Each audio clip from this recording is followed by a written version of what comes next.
This is my AeroWorks 30cc Extra 260 Freestyle, and I really like this plane because it flies great. And it's that flying capability that's part of the reason why it's here today. During a flight the other day, I was doing these little tumbles when the plane suddenly went out of control. After fighting it for a while, I was able to get it back on the ground in one piece. When we started looking at the plane, we realized that the left aileron had come unplugged. And that really ticked me off because I've known how to prevent that all along. And yes, all it takes is that little piece of tape. As soon as I took the canopy off, I could see the problem. This aileron wire had come unplugged.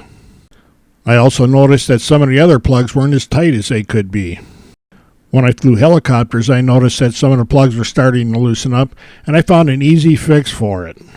And just why I didn't think of putting it on my airplanes, I don't know.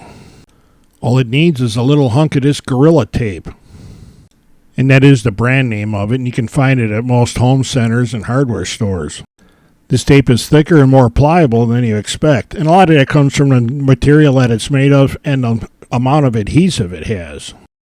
In addition to being pliable, it has a really sticky surface, but yet you can pull it back off and reuse it if you need to do something on the receiver.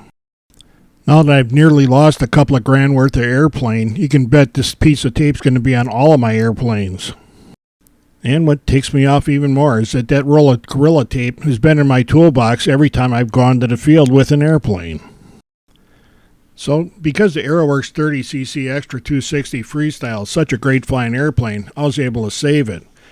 But I'm not going to put myself in that position anymore because I'm going to have this tape on the receiver every time it goes up, and so will all my other planes.